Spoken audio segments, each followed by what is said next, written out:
I've completely. Shall I remove this? Are we going to talk about Trump, John? Do you want to head over to Trump land with Chauncey? That clip? I mean, yeah, I'm ready. Yeah, I'll get rid of this. We'll get rid of this. Let's. I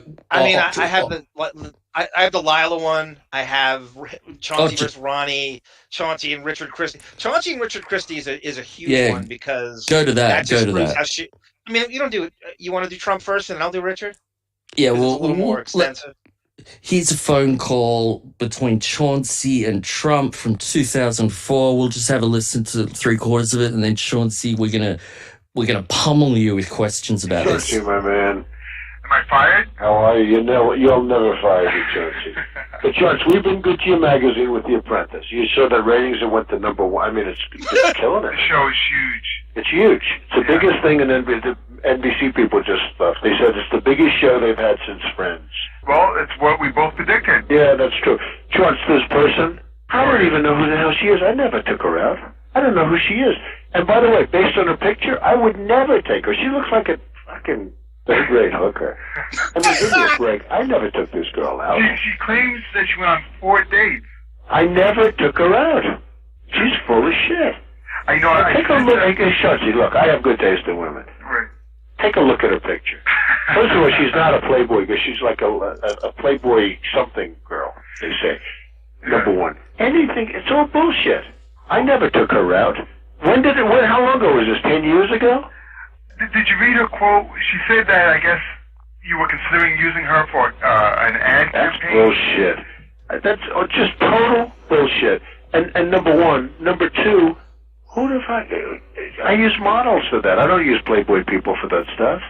That's right. She said that. I guess you contacted Playboy Promotions.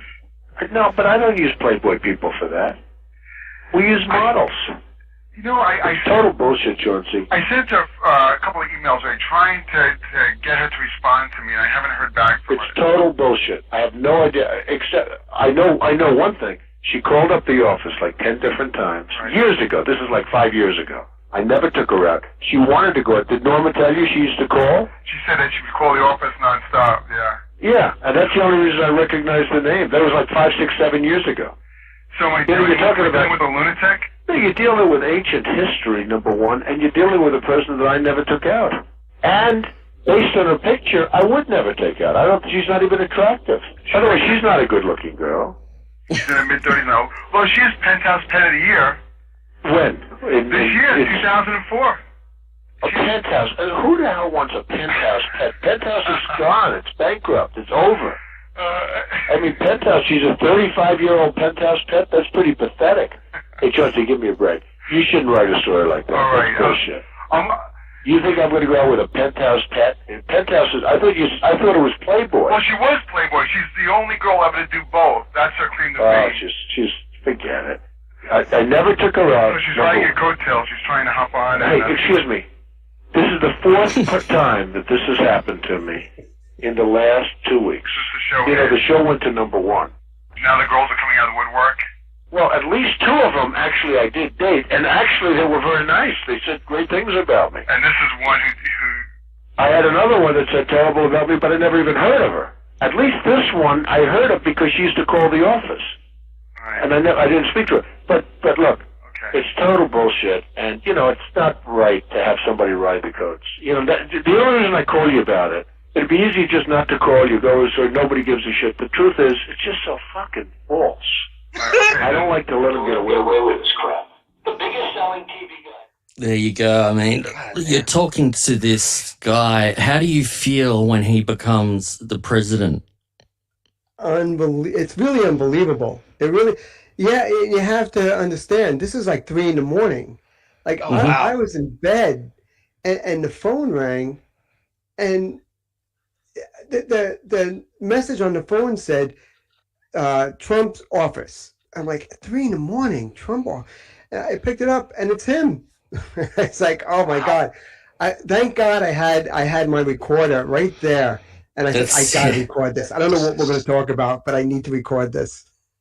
But you talk to him sometimes on the phone. You do sound friendly, like you've talked often. We were friends. Yeah. I've interviewed him many, many times. He even had me up to his office, and wow. we shot the shit about lots of things over the years. But it was just bizarre to hear him curse. He's got such a potty mouth. Wow. This is probably the most famous person in the world ever in the history of mankind. And it is. Go ahead, Bob. So Howard didn't like this, you being friends with him, did he, at all? That's part of the resentment, the way he put you down a lot. He knew you were getting too much access. I was getting too much fame, and I was getting too much attention outside of the show, like outside of Stern. I was doing a lot of things and getting a lot of different jobs, and Stern had no more control over me. I wasn't a whack packer who only was famous for doing Stern. Like I was different. Stern was just one of the things I did besides many other things. And so Howard really had no control, which is why it drove him crazy when he canceled me, that he'd have to keep reading stuff in the media about himself from me. He couldn't believe that people were still letting me tell my stories and publishing them. He couldn't stop it, and that drove him nuts. And it's interesting that they're friends, because Trump and Howard have a great way of that deflection. They can make something, and I know you haven't been listening to Howard for a long time, but over the last 10 or so years, Howard has deflected so effortlessly. It's the same way Trump does it. He takes shots at things that aren't necessarily part of the argument, Well, you go back and listen to that conversation. In the beginning, he's never heard of her, but as the conversation goes on, he's been calling for 4 years. He knows. The more we talk, the more he knows about her. He went from never hearing from her or knowing who she was or anything to, this girl calls my office all the time. And the funny part was that I had pictures of the two of them on the date. I had her in his limo with him, like arm in arms. And that is, he doesn't want you to follow up on that story, does he? That's what he's. He didn't want me to run. I did run it because it was so true. I wrote that he denies it, but it was such a true story that the woman is Dr. Zdrok. You remember her from Stern? Yeah, Victoria Zdrok, right? She was. Yes. Yeah, that's who we're talking about, and she had such detail about the night, about everything, that it couldn't be a lie. You couldn't make those kind of things up. It was just way too detailed. So after you ran that, Sarah's right. So to promote your book again, we did it in the beginning. I want to do it at least 2 more times. So promote your book again while we're in the middle of this. The book is called.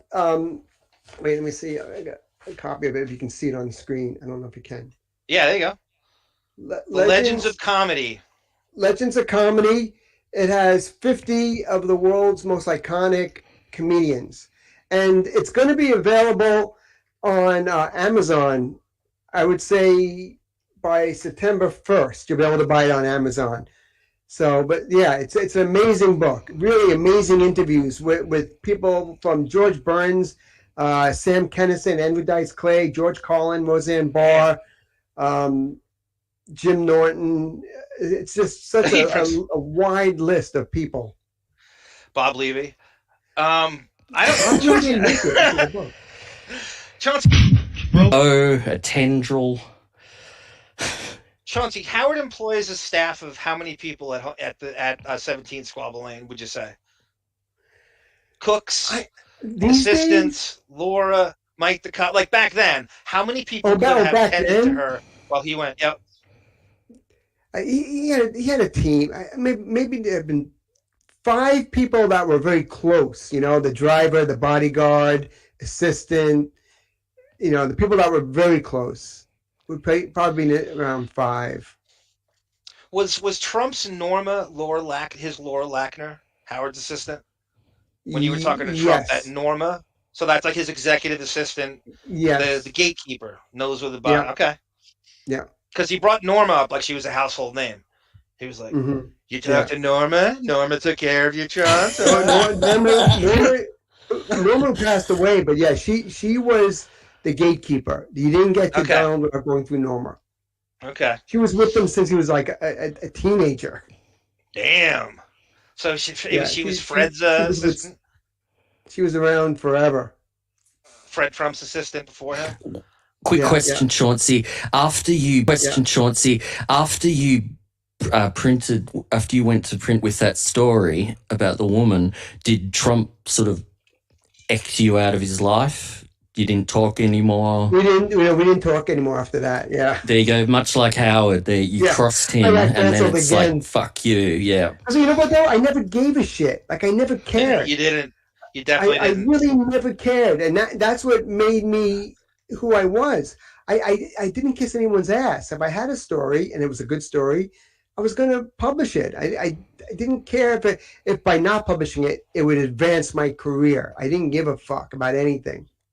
You're such a, they say imp, like Mr. Mixoplick from the Superman world. You're an absolute ballbuster and troublemaker of the highest order. And it made for the best friend. And we did not appreciate you at the time. We just did not appreciate you. I do. Until you lost me. I know. Imagine today the shit I would have on Stern. Oh my God. I could be on that show. No.